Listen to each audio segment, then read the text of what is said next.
يا أيها الذين آمنوا لا تقدموا بين يدي الله ورسوله واتقوا الله إن الله سميع عليم. يا أيها الذين آمنوا لا ترفعوا أصواتكم فوق صوت النبي ولا تجهروا له بالقول كجهر بعضكم لبعض أن تحبط أعمالكم وأنتم لا تشعرون. إن الذين يغضون أصواتهم عند رسول الله أولئك الذين امتحن الله قلوبهم للتقوى لهم مغفرة وأجر عظيم. اے ایمان والو، تم اللہ اور اس کے رسول سے آگے مت بڑھو اور تم اللہ سے ڈرو، بے شک اللہ خوب سننے والا خوب جاننے والا ہے۔ اے ایمان والو، تم اپنی آواز نبی صلی اللہ علیہ وسلم کی آواز پر بلند مت کرو اور تم نبی صلی اللہ علیہ وسلم سے بے تکلف گفتگو نہ کرو، جیسے کہ تم ایک دوسرے سے آپس میں گفتگو کرتے ہو، کہیں تمہارے اعمال ضائع نہ ہو جائے اور تمہیں اس کا احساس بھی نہ ہو۔ بے شک جو لوگ اپنی آوازوں کو رسول اللہ صلی اللہ علیہ وسلم کے سامنے پست رکھتے ہیں، ایسے لوگوں کے دلوں کے تقوی کا اللہ نے امتحان لے لیا ہے، ان کے لیے مغفرت اور اجر عظیم۔ محترم بزرگوں، دوستوں، نوجوانوں،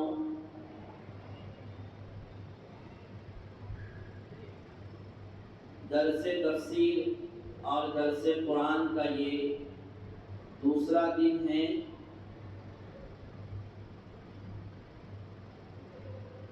گزشتہ کل ہم نے جس سورت کی تفسیر سننا ہے اس سورت کا نام سنا تھا سورہ حجرات، جس میں 2 رکوع ہے، 18 آیتیں ہیں، اور اس سورت میں ہماری سوشل لائف، معاشرتی زندگی، سماجی زندگی کا ذکر ہے۔ سورہ حجرات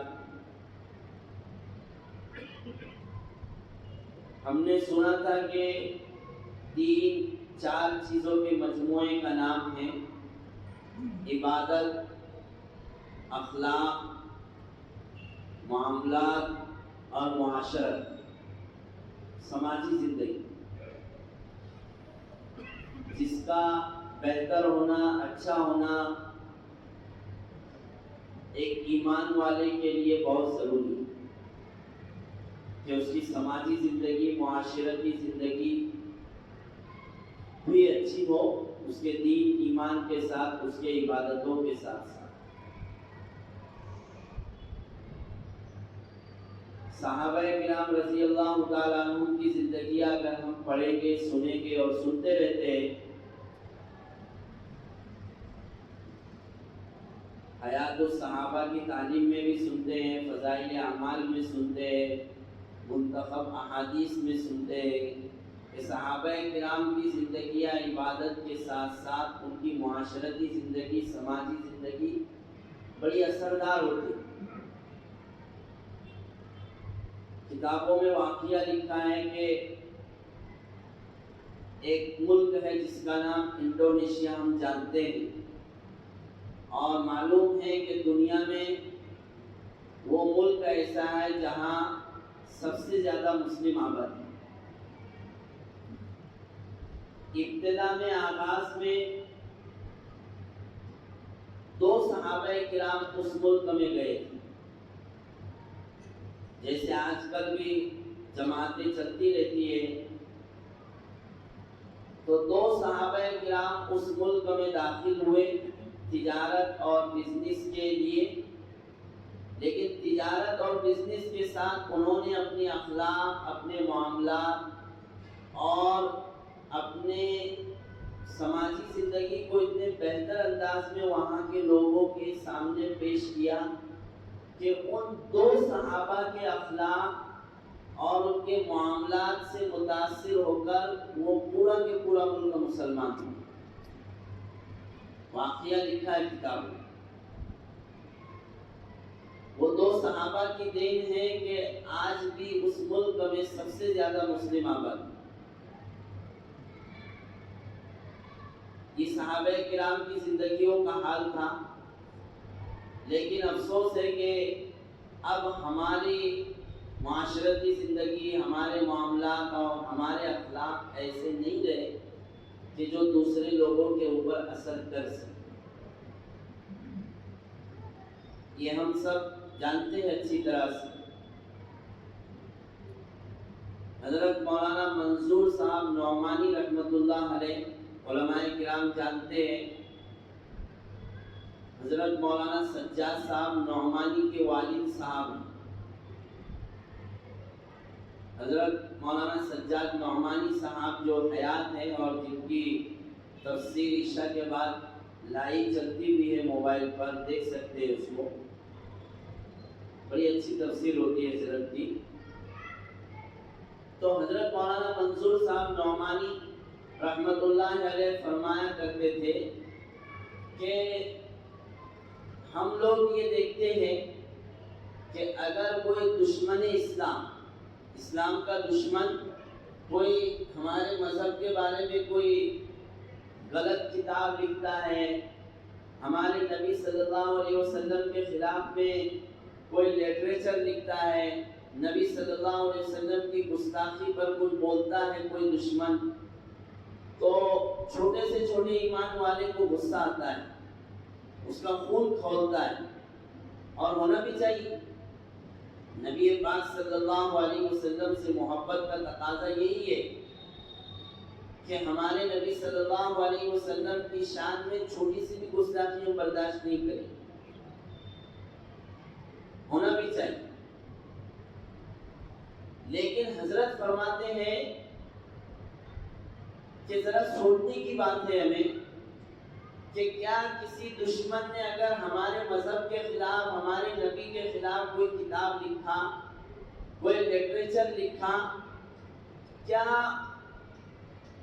اس کی کتاب لکھنے سے اتنا زیادہ اسلام کو نقصان پہنچا کہ جتنا زیادہ خود ہمارے اخلاق اور ہمارے بگاڑ اور ہماری معاشرتی زندگی سے دوسروں کو نقصان پہنچا؟ کتاب اگر اس نے لکھا ہے، لٹریچر لکھا ہے، تو کتاب کو پڑھنے والے کچھ لوگ ہوتے ہیں، لیکن ایک مسلمان کی یا کسی بھی انسان کی لائف اور اس کی زندگی ایک پوسٹر ہے، پوسٹر کہ کہیں بھی لگا دیا جائے تو ہر کوئی اس کو پڑھے گا۔ اس لیے حضرت فرماتے ہیں کہ ایک انسان جو شرابی ہے، جوئے کے اڈے پر وہ رہتا ہے، تو کوئی بھی انسان یہ کہتا ہے کہ ہم میں اور اس ایمان والے میں کیا فرق ہے؟ اگر ہمارا غیر مسلم جوئے کے اڈے پر ہے، شراب کے اڈے پر ہے، تو ایسے تو بہت سارے مسلمان بھی مل جائیں گے۔ یا پھر اگر ہمارے لوگ اگر بت خانوں میں بتوں کے سامنے اور مورتیوں کے سامنے اگر ماتھا ٹیک رہے، تو ایسے تو بہت سارے مسلمان بھی ہیں جو مزاروں پر جا کر اور درگاہوں پر جا کر اپنا ماتھا ٹیک رہے ہیں۔ تو کیا فرق ہے ہم میں اور ان میں؟ سوچنے والوں کو یہ بھی موقع ملتا ہے۔ اس لیے ہم اللہ کا شکر ادا کریں کہ اگر اللہ نے ہمیں اچھے اخلاق سے نوازا ہے، اپنی اچھی زندگی سے نوازا ہے اور اچھی معاشرت اور سماجی زندگی سے نوازا ہے، تو اللہ کا بڑا لاکھ لاکھ شکر ہے۔ ہم اللہ کا شکر ادا کریں۔ تو بہرحال یہ جو سورت ہے سورہ حجرات، اس سورت کا نام ہے سورہ حجرات۔ حجرات کا ترجمہ اور ٹرانسلیشن ہوگا کمرے، رومز۔ جو کمرے ہوتے ہیں ہمارے گھر میں، ایک کمرہ، دو کمرہ، تین کمرے، تو کمروں کو، روم کو بولتے ہیں حجرات۔ حجرہ ایک اور حجرات بہت سارے کمرے۔ اس سورت کا نام سورہ حجرات رکھا گیا ہے۔ اس کی دو وجہ، ایک ظاہری وجہ یہ ہے کہ اس سورت میں حجرات کا لفظ آیا ہے، جو انشاءاللہ کل جس کا ذکر آئے گا اگر ہو سکا تو، ان الذین ینادونک من وراء الحجرات۔ اور حجرات سے یہاں پر نبی پاک صلی اللہ علیہ وسلم نے اپنی بیویوں کے لیے جو حجرے بنائے، مدینہ منورہ میں مسجد نبوی کے پاس جو حضور کی ازواج کے لیے جو حجرے تھے، تو ان حجرات کا ذکر اس صورت میں آیا ہے۔ اس وجہ سے اس پوری صورت کا نام سورہ حجرات۔ یہ قرآن کی سورتوں کے نام ہم تو دیکھتے ہی ہیں، سورہ فاتحہ، سورہ بقرہ، سورہ آل عمران، سورہ نساء، اس طرح سے جس صورت میں جو لفظ بہت مشہور ہوتا ہے، بہت مشہور ہوتا ہے، اس نام کو لے کر پوری صورت کا نام رکھ دیا ہے۔ جیسے ہم دیکھیں گے سورہ بقرہ جو دوسرے نمبر کی صورت، تو سورہ بقرہ میں ایک ہی رکوع میں صرف گائے کا ذکر آیا۔ بقرہ کا معنی ہے گائے۔ موسیٰ علیہ السلام نے ان کی قوم کو ایک گائے ذبح کرنے کا حکم دیا تھا۔ بنی اسرائیل قوم جو تھی بڑی بدماش قوم تھی، تو سوال پر سوال، سوال پر سوال، کیسی گائے ذبح کرنا ہے، اس کا رنگ کیسا ہونا، کتنی موٹی ہونا، خواہ کے سوال۔ بہت اچھی بات نہیں ہے بہت زیادہ سوالات میں الجھنا، مطلب کی بات کرنا چاہیے آدمی۔ تو وہ گائے کا واقعہ بہت زیادہ مشہور ہوا، اس وجہ سے پوری سورت کا نام سورہ بقرہ، حالانکہ 2.5 پاروں کے اندر وہ پوری سورت۔ ایسے ہی اس صورت میں حجرات، حضور کی ازواج اور نبی پاک صلی اللہ علیہ وسلم کی بیویوں کے حجروں کا ذکر ہے، اس لیے صورت کا نام ہے سورہ حجرات۔ اور دوسری وجہ حجرات گھر، کمرے، روم۔ حضرت پیر ذوالفقار نقشبندی صاحب نے بڑی اچھی وجہ فرمائی ہے کہ اس صورت کا نام سورہ حجرات کمرے اور گھر اور روم، یعنی اس صورت میں اللہ پاک نے ہمارے گھروں کے لیے، ہمارے سماج کے لیے، ہمارے معاشرے کے لیے اتنی اچھی اچھی باتیں بیان فرمایا ہے کہ اگر ایک ایمان والا ان باتوں پر صحیح سے عمل کر لے تو اس کا گھر جنت کا نمونہ بنتا ہے۔ سمجھ رہے آپ؟ اگر ان باتوں پر عمل کر لیا جائے ڈھنگ سے تو اس کا گھر بھی انشاءاللہ جنت کا نمونہ بنے، سکون ہوگا، اطمینان ہوگا۔ گھروں کے بھی تو بڑے مسائل ہوتے ہیں نا، ہر گھر کی کچھ نہ کچھ کہانی ہوتی ہے، الا ماشاءاللہ۔ کہیں پر میاں بیوی کے مسائل ہیں، کہیں پر بھائی بھائی کے ہیں، کہیں پر میاں بیوی کے ہیں، وغیرہ وغیرہ۔ اس لیے ہمیں حکم دیا ہے کہ اس صورت پر ہم عمل کریں تو انشاءاللہ یہ ہمارے لیے بڑی فائدہ مند چیز ہوگی۔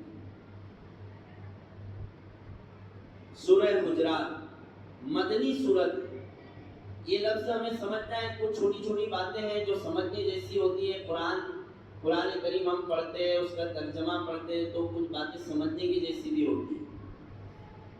اب جو حضرات قرآن پاک دیکھتے ہیں، پڑھتے ہیں، دیکھ کر قرآن پاک پڑھنے کی بڑی فضیلت ہے، قرآن پاک میں دیکھ کر تلاوت کرنے کا ثواب اور بھی زیادہ ہے۔ تو بہرحال سورہ فاتحہ، سورہ بقرہ، تو ہر سورت کے ساتھ کہیں پر مدنیہ ہے، کہیں پر مکیہ ہے۔ جیسے یہاں پر سورہ حجرات مدنیہ، کہیں پر ہے کوئی اور صورت ہے سورہ انعام مکیہ، تو مکی اور مدنی، کچھ صورتیں مکی ہیں اور کچھ صورتیں مدنی. تو کیسے ہیں، کیوں ہیں؟ قرآن پاک ہمارے نبی پاک صلی اللہ علیہ وسلم پر نازل ہوا ہے، اور ہمارے نبی صلی اللہ علیہ وسلم کی زندگی کے دو حصے، مکہ مکرمہ میں 13 سال کی زندگی گزری اور مدینہ منورہ میں 10 سال، نبی بنائے جانے کے بعد، نبی بننے کے بعد. تو مکہ مکرمہ کی زندگی میں قرآن کا جتنا حصہ نازل ہوا، جتنی صورتیں نازل ہوئی، وہ سب مکی بولی ہے. اور مدینہ منورہ تشریف لے جانے کے بعد، یعنی ہجرت سے پہلے جتنی بھی آیتیں صورتیں نازل ہوئی وہ مکی صورتیں، اور ہجرت فرمانے کے بعد جتنی صورتیں نازل ہوئی وہ سب مدنی صورتیں. یہ سمجھنے کی بات ہے. اب سورہ حجرات شان نزول ہے، اس کا ایک واقعہ ہے، یعنی یہ سورت ہمارے نبی صلی اللہ علیہ وسلم پر کیوں نازل ہوئی، اس کو بولتے ہیں شان نزول. اور اسی کو انگریزی میں بول سکتے ہیں بیک گراؤنڈ، کہ کچھ صورتیں، بلکہ زیادہ سے زیادہ صورتیں آیتیں ایسی ہیں کہ ان صورتوں کے نازل ہونے کی کوئی وجہ بنی. اگر کوئی واقعہ پیش آیا، حضور کے زمانے میں کوئی واقعہ پیش آیا، یا حضور کے زمانے میں کسی سوال کرنے والے نے حضور پاک صلی اللہ علیہ وسلم سے کوئی سوال کیا، تو اس سوال کے جواب میں اللہ تعالیٰ کی طرف سے کوئی صورت یا کوئی آیت نازل ہوئی سوال کے جواب میں یا کسی وجہ سے، تو اس کو بولیں گے شان نزول، بیک گراؤنڈ. جیسے ایک شان نزول میں آپ کو سناتا ہوں، اس سے اور بات کلیئر ہو جائے گی. ایک شخص تھا مکہ مکرمہ میں، نضر ابن حارث اس شخص کا نام تھا. یہ شخص کیا کرتا تھا کہ مکہ مکرمہ سے باہر جاتا تھا، کافر تھا، اور دوسرے ملکوں سے جا کر یہ وہاں سے قصے کہانیاں سن کر آتا تھا پہلے زمانے کی. حضور پاک صلی اللہ علیہ وسلم سے زمانے سے پہلے جو زمانے گزرے، یا پھر اس نے ایک لونڈی خرید کر لایا تھا مکہ مکرمہ میں، تو وہ قصے کہانیاں لوگوں کو سناتا تھا. یا اسی طرح وہ لونڈی اس نے جو خرید کر لایا تھا وہ گانے اور ناچنے والی تھی، تو اپنے کنبے قبیلے کے لوگوں کو جمع کرتا تھا اور ان کو گمراہ کرتا تھا، بہکاتا تھا کہ دیکھو نبی صلی اللہ علیہ وسلم سے، محمد صلی اللہ علیہ وسلم سے تم قرآن مت سنو، میں تمہارے واسطے بیسٹ قصے لایا ہوں دوسرے ملک سے، میں تمہارے واسطے ایک اچھی گانے والی لونڈی لے کر آیا ہوں، تم اس کو سنو، یہ محمد صلی اللہ علیہ وسلم کا قرآن نہ سنو. روکنا تھا بس. تو قرآن پاک کی آیت نازل ہوئی سورہ لقمان میں، وَمِنَ النَّاسِ مَن يَشْتَرِي لَهْوَ الْحَدِيثِ، کہ کچھ لوگ ایسے ہیں بدماش کہ جو لہو الحدیث، فضول کی بیکار کی چیزیں خرید کر لاتے ہیں. یہ وہ شان نزول. تو اب ایسے ہی یہ جو سورت ہے سورہ حجرات کی جو 3 آیتیں ہم نے آج تلاوت سنی ہیں، تو یہ 3 آیتیں کیوں نازل ہوئی، کب نازل ہوئی، کیسے نازل ہوئی؟ یا ایھا الذین آمنوا لا تقدموا بین یدی اللہ ورسولہ، اے ایمان والو اللہ اور اس کے رسول سے آگے مت بڑھو. اے ایمان والو اپنی آواز کو نبی صلی اللہ علیہ وسلم کی آواز سے اوپر مت اٹھاؤ، بلند مت کرو. پھر تیسری اس میں صحابہ کرام کی تعریف ہوئی. یہ کیوں نازل ہوئی؟ ایک واقعہ پیش آیا، کیونکہ حضرت نے گزشتہ کل ہی بتا دیا کہ تھوڑا ہم سمپل انداز میں، تھوڑا سا عام انداز میں قرآن پاک کی تفسیر انشاءاللہ سنیں گے، اس لیے میں بھی کوشش کر رہا ہوں موٹے موٹے انداز میں. اور 8 دن کے اندر چونکہ یہ سورت ختم بھی کرنا ہے ہمیں. حضور پاک صلی اللہ علیہ وسلم کے پاس قبیلے کے قبیلے آخر میں آنے لگے ایمان قبول کرنے کے. جیسے ہمارے قبیلے خاندان ہوتے ہیں، شیخ ہے، خان ہے، یا اور کوئی برادری ہے، تو ایسے قبیلہ تھا قبیلہ بنو تمیم. یہ قبیلہ اپنے گاؤں سے چل کر حضور پاک صلی اللہ علیہ وسلم کی خدمت میں آیا مدینہ میں اور ایمان قبول کیا. ایمان قبول کرنے کے بعد آپ صلی اللہ علیہ وسلم نے ان کو دین کی موٹی موٹی باتیں سمجھایا، بھائی اس نماز اس طرح پڑھنا ہے، روزے اس طرح رکھنا ہے، زکوٰۃ اس طرح ادا کرنا ہے. تو آخر میں یہ قبیلہ بنو تمیم والے جاتے جاتے انہوں نے آپ صلی اللہ علیہ وسلم سے ریکویسٹ کیا، درخواست کیا کہ یا رسول اللہ اب ہم لوگ جا رہے ہیں تو آپ ہمارا کوئی ایک امیر بنا دیجیے۔ امیر بنانے کی پرمپرا پہلے سے، امیر ہونا چاہیے ہماری جماعت کا یا ہمارے مسجد کا یا ہمارے گھر کا کوئی ذمہ دار ہونا چاہیے، تو ایک امیر بنا دیجیے یا رسول اللہ صلی اللہ علیہ وسلم۔ حضور پاک صلی اللہ علیہ وسلم نے صحابہ کرام سے مشورہ کیا، صحابہ کرام اس طرح بیٹھے ہوئے تھے۔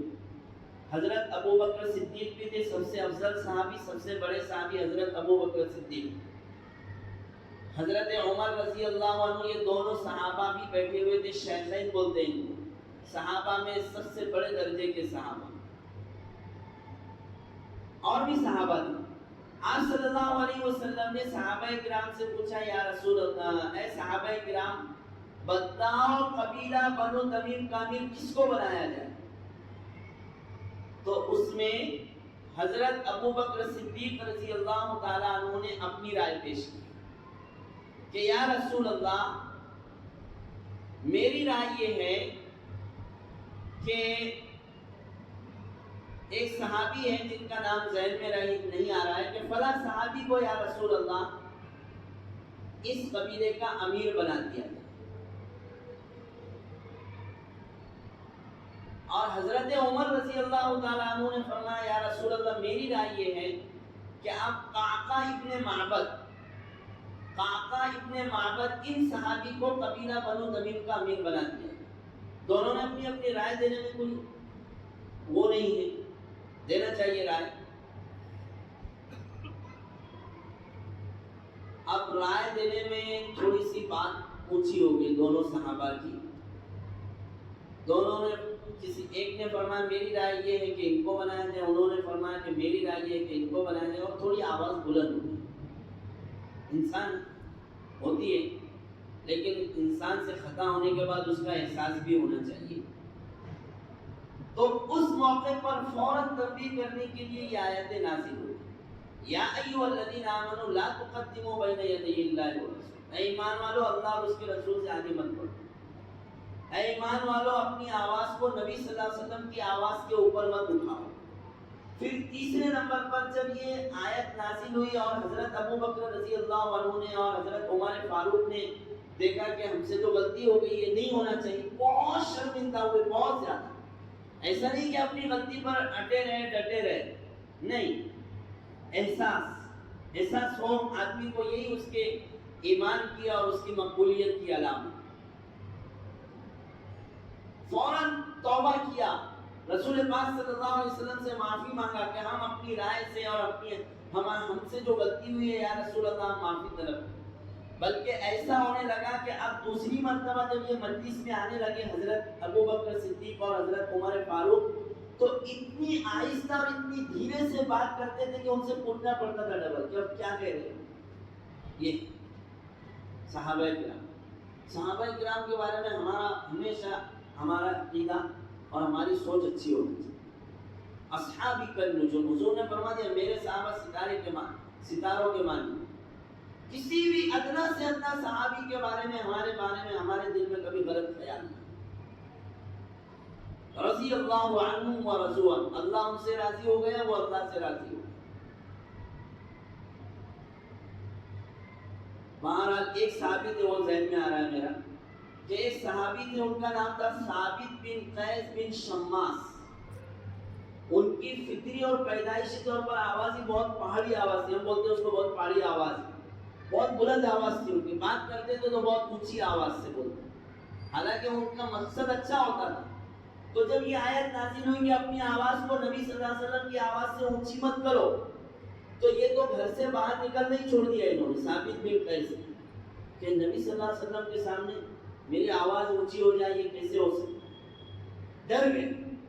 آپ صلی اللہ علیہ وسلم نے ان کو بلایا کہ ثابت ادھر آؤ، تمہارا مقصد بات کرنے کا کوئی غلط نہیں ہوتا ہے، تمہاری آواز پیدائشی ایسی ہے، ہوتا ہے ایسا، اس لیے ادب اور احترام تمہارے اندر ہے، تم کو بولنے کی اجازت دو، اس طرح مت کرو۔ یہ واقعہ اس طرح ہوا۔ بہرحال یا ایھا الذین آمنوا لا تقدموا بین یدی اللہ، اے ایمان والو اللہ اور اس کے رسول سے آگے مت بڑھو، اللہ سے بھی آگے مت بڑھو، اللہ کے حکموں سے آگے مت بڑھو، اللہ نے جو حکم دے دیا ہے ہمیں اس حکم کے مطابق ہم کو زندگی گزارنی ہے۔ لا تقدموا بین یدی، بلکہ یہاں ایک لفظ ہے سمجھنے کے قابل ہے، چونکہ عربی قرآن کے الفاظ عربی گرامر کے حساب سے ہوتے ہیں، ان کو سمجھنا گرامر جاننے والے کے لیے اور عربی جاننے والے ہی اس کو اچھی طرح سمجھ سکتا ہے، لیکن اس کے ٹرانسلیشن سے ہم سمجھ سکتے ہیں یدی اللہ، جیسے ہم کسی کے سامنے بیٹھے ہوئے گویا تو اس کے لیے ہوتا ہے یدی امامہ فوق، اور یدی کا اصل معنی تو ہوتا ہے ہاتھ، یدی اللہ اللہ کے سامنے، گویا کہ تم ہر وقت اللہ کے سامنے ہو، اللہ سے آگے مت بڑھو اس لیے کہ تم ہمیشہ اللہ کے سامنے ہو، اللہ کے حکموں پر چلو اس لیے کہ اللہ کی نظریں تمہیں ہمیشہ دیکھ رہی ہے، وَهُوَ مَعَكُمْ أَيْنَمَا كُنتُمْ، وہ تمہارے ساتھ ہے جہاں کہیں بھی تم رہو۔ ہمارا جب یہ احساس ایمان پوری طرح یہ ہو جائے کہ اللہ ہمیں ایک سیکنڈ بھر بھی ہم سے غافل نہیں ہے اور ہر وقت اللہ کی نظریں ہمارے اوپر ہے، تو انشاءاللہ اللہ کے حکموں کے مطابق زندگی گزارنا آسان ہو جائے۔ لا تقدموا بین یدی اللہ ورسولہ، اس کے رسول سے بھی آگے مت بڑھو، رسول سے آگے مت بڑھو، چاہے وہ شریعت ہو یا سنت ہو۔ یعنی اس آیت کے ذریعے اللہ تعالیٰ ہمیں یہ بتلانا چاہ رہے ہیں کہ ہر حال میں شریعت اور سنت ہماری سوچ اور ہماری عقل اور ہماری مرضی سے مقدم ہے۔ پہلے شریعت ہے، بعد میں ہماری سوچ اور سمجھ اور ہماری مرضی ہے، پہلے سنت ہے، بعد میں ہماری مرضی ہے۔ سنت اور شریعت ہر معاملے میں مقدم ہونا چاہیے۔ شریعت ہماری کیا کہہ رہی ہے اس کے مطابق ہماری زندگی۔ گھر والے کہہ رہے ہیں کہ لون لے لو سود پر، مجبوری ہے لے لو، لیکن شریعت نے سود پر بیاج پر لون لینا حرام، احل اللہ البیع وحرم الربا، شریعت مقدم، سنت مقدم ہے بدعت پر۔ آپ صلی اللہ علیہ وسلم کی سنت کیا ہے؟ کھانا کیسے ہے، پینا کیسے ہے، زندگی کیسے گزارنا ہے، لیٹنا کیسے ہے، بیٹھنا کیسے ہے، سنت مقدم ہے ہر معاملے میں۔ اگر سنت کے مخالف اور سنت کے اپوز ہو کر زندگی گزرے گی وہ بدعت میں جائے گی۔ کل محدثۃ بدعہ، ہر بدعت دین میں ہر نیا کام ایجاد کرنا یہ بدعت ہے، اور بدعت انسان کو دوزخ کی طرف لے جائے گی۔ وکل ضلالۃ فی النار، بدعت اور گمراہی انسان کو دوزخ کی طرف لے جائے۔ قرآن، سنت، حدیث، ہمارے نبی صلی اللہ علیہ وسلم نے کیا فرمایا بس ہم اس کو سمجھیں۔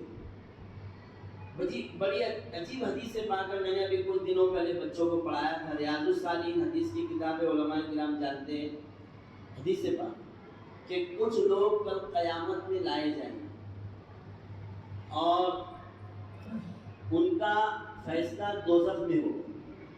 بہت احتیاط سے بول رہا ہوں، ان کا فیصلہ دوزخ میں ہو۔ تو آپ صلی اللہ علیہ وسلم ان کو دیکھ کر اللہ تعالیٰ سے فرمائیں گے یا اللہ یہ تو میرے نام لیوا تھے، یہ تو بہت یا رسول اللہ کرتے تھے، لیکن آج ان کا فیصلہ ادھر کیوں ہو رہا ہے؟ اللہ تعالیٰ فرمائیں گے اے نبی، اے حبیب صلی اللہ علیہ وسلم، لا تدری ما احدث بعدک، آپ کو نہیں معلوم، آپ نہیں جانتے ہو کہ انہوں نے آپ کے جانے کے بعد کیا کیا نئے جھمیلے پیش کر دیے، نئے طریقے ایجاد کر دیا، آپ نہیں جانتے۔ ما احدث بعدک، اس لیے اللہ کا شکر ہے کہ اللہ نے ہمیں قرآن سے، سنت سے وابستہ رکھا، علماء کرام سے وابستہ رکھا۔ بس آخری بات، یا ایھا الذین آمنوا لا ترفعوا اصواتکم، اے نبی، اے ایمان والو، اپنی آوازوں کو نبی صلی اللہ علیہ وسلم کی آواز سے اوپر مت کرو۔ تو یہ تو حضور پاک صلی اللہ علیہ وسلم کے زمانے کی بات ہے. آپ صلی اللہ علیہ وسلم جب حیات تھے تو آپ صلی اللہ علیہ وسلم کے سامنے صحابہ کو یہ حکم دیا کہ آپ صلی اللہ علیہ وسلم کے سامنے اپنی آواز کو اونچی مت کرو. لیکن قرآن ہر زمانے کے لیے، قرآن ہر زمانے کے لیے گائیڈ ہے. آج کے زمانے میں نبی صلی اللہ علیہ وسلم کے سامنے آواز بلند نہ کرنے کا مطلب کیا ہو؟ کئی مطلب ہو سکتے ہیں. آپ صلی اللہ علیہ وسلم کی حدیث پڑھی جا رہی ہے، فضائل اعمال پڑھی جا رہی ہے، حیات الصحابہ پڑھی جا رہی ہے، منتخب احادیث پڑھی جا رہی ہے، بخاری شریف پڑھی جا رہی ہے، وہ سب آپ صلی اللہ علیہ وسلم کی باتیں. تو جب آپ صلی اللہ علیہ وسلم کی باتیں پڑھی جائیں تب بھی وہاں ادب اور احترام سے سنیں. ایسی مجلس میں جہاں نبی پاک صلی اللہ علیہ وسلم کا تذکرہ ہو رہا ہے، اپنی آواز پست کریں، شور واویلا خامخواہ ادھر ادھر کی باتیں نہ کریں. ایسے ہی دوسری بات، جب یہاں سے اللہ پاک اپنے گھر کا اور اپنے نبی صلی اللہ علیہ وسلم کے روزے کا دیدار کرنے کی توفیق دے، حج اور عمرے کے لیے جائے، اللہ سب کو نوازے.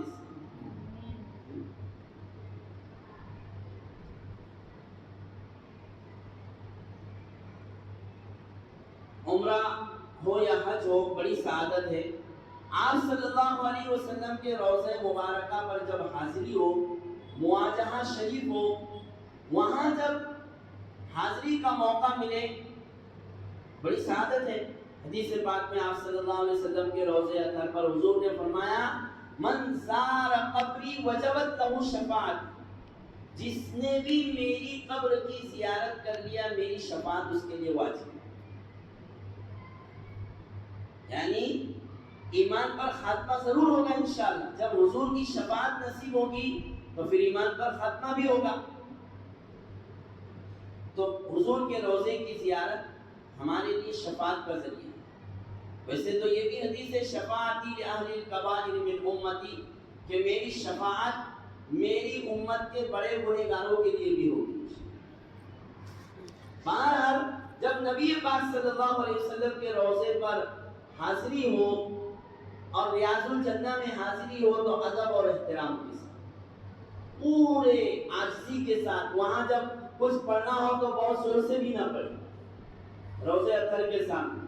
درود شریف بھی پڑھنا ہو تو بہت زور سے چیخ چلا کر نہیں،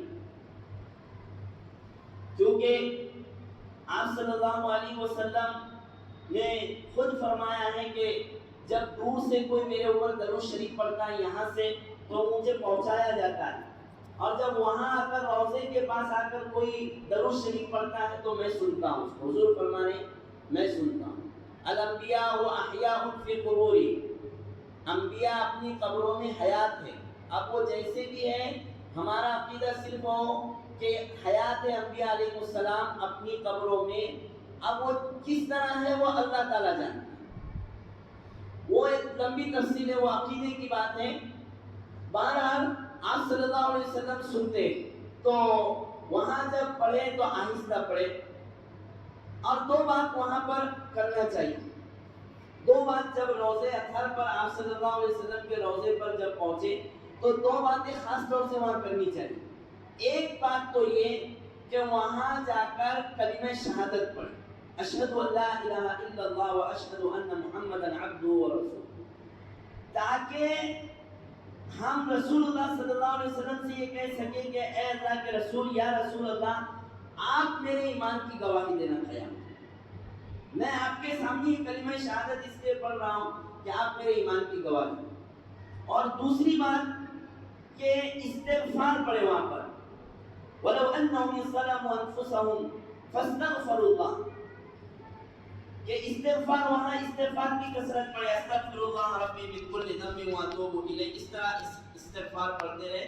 اور یہ دو باتوں کا وہاں خاص طور سے روضہ اطہر پر ہم آپ صلی اللہ علیہ وسلم کے روضے پر اس کا عمل کریں. بہرحال اور بھی باتیں اس آیت میں انشاءاللہ آئندہ کل کی مجلس میں ہم اس کو دیکھیں گے. دعا فرمائیں.